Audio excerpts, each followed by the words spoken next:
Hey everyone, welcome to Dalton Draws, the series where the title tells you exactly what the show is. Today, I'm going to be drawing my take on the Teenage Mutant Ninja Turtles. The theme for this episode was actually voted on by my Patreon supporters. A while back, I put up a poll on Patreon to see what episode theme they would want me to tackle. TMNT won, so now it's time to head to the sewers of New York to draw everyone's favorite Heroes in a Half Shell. So for this project, I settled on drawing the 4 turtles, some classic villains, and some important side characters. With that lineup assembled, it's time to start on the illustration. Initially, I planned for a horizontal design, one that would be perfectly sized for a YouTube video. But I pretty much immediately dropped that and decided that there were enough characters to go for a poster instead. Coming up with a solid layout took some work, but I knew from the start that I wanted Leonardo at the base of the illustration, with Shredder overlooking everything. From there, it made sense to group certain characters together, put the turtles in a group, put the villains up top with Shredder, and the side characters in the middle. I also wanted to include the Technodrome and the Foot Clan, so with all of that in mind, I was able to finalize a layout. Since there have been a number of series and designs for the turtles over the years, I thought it would be fun to design my own versions of the characters for this project, taking elements from a number of different takes on the turtles. For Leonardo, the design is mostly from the 2012 series, but with proportions more akin to the 2003 show. Leonardo is often considered the most boring character, and while I don't necessarily agree with that assessment, I feel like giving him the most standard character design makes sense. For Donatello, the mask, goggles, and shoulder pads are all from Rise, while the rest of the design was inspired by the 2012 armor and shell. More recent shows have given him variations on his weapon, but I stuck with the classic bow staff. I think it makes sense, as it's a versatile and technical weapon that suits him. Michelangelo's design was mostly inspired by the classic 80s series. I added the larger mask from Rise, and given that he's always had the kind of radical skater dude personality of the group, I gave him basic skate pads as his armor. Raphael's inspired by the bulkier design from Rise of the TMNT, but dialed back just a bit. I love how it turned his mask into a bandana, and made him more muscular than the others, but I did remove the busted teeth, the bandages, and instead made the sports tape a little more torn up. Moving on to the rest of the cast. Casey's design is mostly taken from the 2003 series, but with a darker, more muted color palette. April has had a ton of designs over the years that have all been pretty different, but I decided that if I was going to include her, I'd want to base it off of the most iconic look. I didn't want to go with the full yellow jumpsuit though, so instead I took that element and made it into a big yellow coat. Master Splinter's design is based on the 2003 series, but with the fur color from the 80s series. I also changed his gi to be black instead of red. This varies throughout various martial arts, but the style I was a part of when I was younger had black gis reserved for masters who had earned their black belts. As he is, Master Splinter, I wanted to incorporate that element of my own life experience into his design. For Bebop and Rocksteady, I felt like I had to strike a delicate balance between modernizing the designs without losing their personalities. For this art, I basically just refined them and tried to simplify the shapes wherever possible. Karai's design is mostly original, with a unique haircut, a more traditional ninja design, and some elements inspired by the Shredder design used in this project. And Krang as well. He's Krang. Not a whole lot I can change there. The Shredder's design was inspired by an unlikely source, Mutant Turtles Superman Legend. This was a 2-episode OVA released in Japan in 1996, and it's very weird. If you've ever seen this cursed image of very human-looking turtles, this is where that came from. As odd as those designs were, they have quite possibly my favorite Shredder.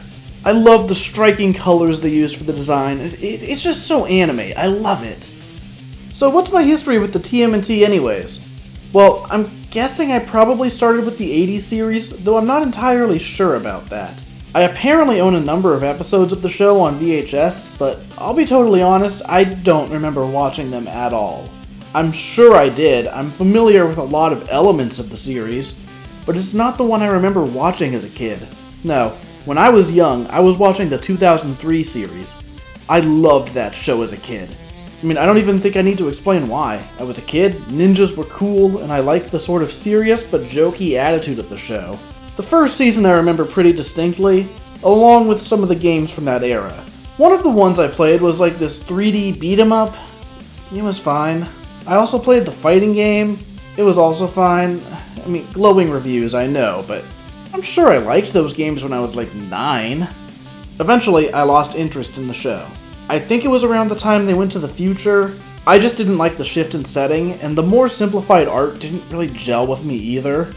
That said, as an adult, actually as an animator, I can appreciate the simplified art style a whole lot more. It's funny, when I started out I was like, oh man, I'm not gonna let my art be like that, I'll keep it as detailed as I want it to be. Let me tell you, I've been working in animation for quite some time, and you lose that attitude fast when you have to draw those overly detailed character designs thousands of times. But regardless, as a kid, that's where I fell off with the show. But I did return when Turtles Forever aired. I absolutely adored that special. This big, dramatic crossover between the two cartoons and the comic series, fantastic. Loved it. A few years later, Nickelodeon got the rights to TMNT and made a 3D animated series. I didn't watch the whole thing. It released at a weird time in my life where I had anxiety about the people around me judging me for watching a cartoon. That's kind of gone away over time since, again, I'm an animator. My job is to make cartoons, so of course I'm gonna watch them. Anyways, I loved the first season, and I really do want to go back to it at some point and watch the whole thing. I've heard so many good things about it, and the stuff I saw was just fantastic. And that brings us up to the most recent series, Rise of the TMNT. I love what little I've seen of it, and I really need to sit down and watch more. You might be asking, well, if you loved it so much, why didn't you watch more? Well, that's really Nickelodeon's fault. The show wasn't readily available on a streaming service. I didn't know when it was airing on Nickelodeon, and halfway through the show's run they moved it over to Nicktoons, which is a channel I don't have. Now it's on Paramount Plus, so maybe I'll get a subscription and watch that. Okay, so those are the shows, but what about the movies? I'm sure I've seen the first one, but it's been so long that I don't remember it super well. I did see TMNT 2 Secret of the Ooze somewhat recently, since I watched it with a couple of friends. Those costumes in the live-action movies look so good, and honestly, that's why I haven't watched the more recent modern live-action films. The CGI designs in those are just horrendous. But shows and movies aside, the main thing I want to talk about is the masterpiece that is the Batman and TMNT crossover comics. These were a 3-volume series of crossovers, and they are all spectacular. The first one is the Turtles showing up in Batman's world. The sequel does the reverse, with Batman and the Turtles teaming up to fight Bane in the Turtles universe. The third one goes for a multiverse crossover, and it is bonkers. These comics are just so good. Heck, there's even an animated movie based on the first one, and it's just as good as the comic. It's also surprisingly violent for a movie with Nickelodeon's logo on it. Holy crap. The interactions between the Turtles and the characters from the Batman universe are just so fun. Alfred trying to keep Michelangelo in check, Raphael and Damian Wayne's rivalry is so good. I loved seeing Donatello and Batgirl geeking out together, and Batman's interactions with Leonardo and Master Splinter are great. Heck, that's true for Batman's interactions with everyone. The highlight of the animated movie for me has got to be the fight between Batman and the Shredder. Seeing those two go head to head is worth the price alone. Well, that and hearing Batman say, "It's pizza time." That's also good. If you haven't seen the movie or read the comics, I highly recommend either option. Honestly, reading these comics has made me really want to go through the current run of comics from IDW.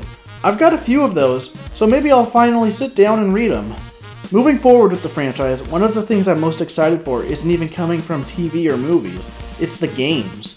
TMNT Shredder's Revenge is coming out next year, and it looks so good!